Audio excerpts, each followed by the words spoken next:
Okay folks, let's discuss something about failure. I'm going to start with a question. I have taken a rod and I have cut it in the oblique direction. Okay, now I'm just sticking it together using a sellotape. Okay, the question I have right now is, if I apply a compressive stress here, how do you think this would fail? Fail could be crushing. The other possibility is, as you can see here, it can slide along this. Why is it sliding along this? The reason why it is sliding along this, which was here like this, now it's sliding along this. The reason why it's sliding along this is because this plane is a weak plane, right? And let us say I want to now describe this failure. How do I do it? I'm applying a stress over here that has to translate to something that moves the top with respect to the bottom along that particular direction. What would that be? That would be the shear force. The shear force acting along that direction, right? Let's examine a particular tool that we use very commonly. This is used for cutting a sheet of paper, correct? Right? We are so used to this particular tool, and this is called a pair of scissors. But I'm not going to call it as pair of scissors, but I want to use a term that means what is exactly being done. Okay? So let's examine what this tool is doing. It has two pieces, right? So I'm going to say this is the sheet. Let's say this is the sheet, and one leg of the pair of scissors is shown here. The other leg is shown over here. And this distance is very, very small. Yes? So if you notice this carefully, within this region, it is pure shearing that is applied. Okay? So how shall we call this particular tool? We're going to call this particular tool as shearing tool. I want you to notice, apart from the pair of scissors, where all shearing tools are used and for what kind of materials. Okay, I already showed you a pair of scissors can be used to cut a sheet of paper. It can also be used to cut a plastic sheet, right? A plastic sheet like this, right?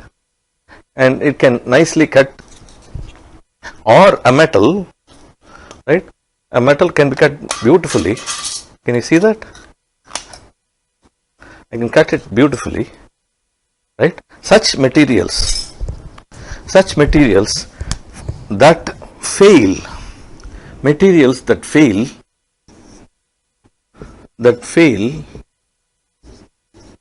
in this case failure means I'm able to cut into two different pieces. Fail can be called as ductile materials. As I explained earlier, it could be that there is some kind of a crystalline form, or there is some weak plane that is possible in such materials, such that when a shearing is applied, it slides one plane on top of the other, and such materials are ductile materials. There is no such material as ductile material, but ductility is a property of the material at a particular state of it. Okay, the state could be dependent on temperature, it could be on any other parameters, it could be because of humidity, etc., etc. But the fact of the matter is, we have understood how failure could occur in materials that are showing ductility in their character. Let's examine a crystalline solid like this. You can see that these planes along these planes there is a denser packing, right? And therefore, if I apply a shear stress like this, what could happen to this particular crystal? The crystal would not want to separate along the plane, but will be okay for displacing like this. They may displace like this. But as you move further and further, at that particular point where this could just snap to an order like this, instead of, let's say this is 1, this is 2, this is 3, 4 and 5, this has now started to move in this direction, and at a particular instant it could snap to this position. Similarly, this would snap to this position, this would snap to this position, and this would snap to this position. 5 would snap to another position. Okay. When this happens, again it has established a bonding between the nearby atoms, right? It wouldn't want to go back. This not wanting to go back means what? It means that now there is a permanent deformation that has occurred. This permanent deformation could be called failure. If this permanent deformation is called failure, then we can state that a crystalline solid like this, when subjected to a shear stress, will slip in such a direction, that when it overcomes a particular amount of stress that has displayed this 1 to a point where a snap could occur, a permanent deformation could occur. Okay, this amount we can call it as tau critical. After this tau critical has been applied, it doesn't anymore go back to its original condition. Okay, so we have just gotten an idea of how we can define failure in a crystalline solid like this. What we saw right now is, if a shear stress is applied like this, when this shear stress reaches a critical limit, this crystalline solid will have a permanent deformation. Okay, now I'm going to do a little bit differently. Instead of applying a shear stress like this, supposing the stress is applied like this, and we know that this is the weak plane. What would happen? That's the question.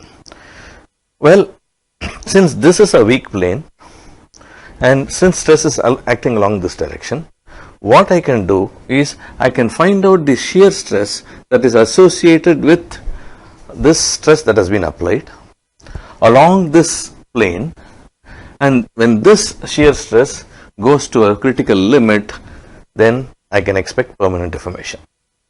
Now, so what do I need to do? I need to resolve sigma along the weak plane, and resolving it along the weak plane will give me a tau resolved. This is due to the stress that has been applied. Okay, when this resolved stress, tau resolved,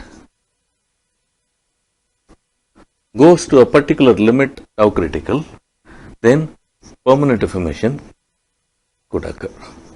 Clear? Now in this particular case, we notice clearly, even though this bond is broken and this has been established, 1 prime to 2, and it has gone from 2 prime to 3 and so on, and therefore you would have something like this that you would expect as the deformation that has occurred, right? Now this kind of deformation, as you can see, it still holds the continuity of this particular crystal. So this is a continuum deformation. What do I mean by that? there is no separation that has occurred. Supposing it has just sheared off and this has just gone off. No more bonding between 1, 2, 3, 4 and 1 prime, 2 prime, 3 prime. Then we can call this as separation. Here separation has not occurred. It is still having continuum, but a continuum deformation. So in this case also, if I had applied a compressive stress like this, the reason why it is displacing and not separating, this is separation, but it is not separating, but it is still holding on to one single solid, but having displaced along this direction. Again, in this particular case, if I apply a compressive stress like this, the stress has to be resolved in this direction, which is the shear stress, tau resolved, and if this tau resolved reaches a value beyond the tau critical, it will start to slip. So what we have learned is, if I apply a stress on a crystalline solid, and let's say we are able to resolve along the weak plane the shear stress due to this particular stress sigma along the weak plane, and if this tau resolved goes to a critical limit, then permanent deformation occurs. So in that sense, this is condition for permanent deformation, right? We also call this as yielding. Okay. One thing that you notice is that this particular crystalline solid still holds on to itself as a solid. Okay. When it holds on itself as a solid and does not separate, okay, we use the term yielding, and this is true for materials that are ductile in nature. In ductile solids, what we notice is there will be large permanent deformations, but it still will be a single solid that we notice. Okay, we call those as materials that yield. Okay, and this is true for ductile materials. Okay.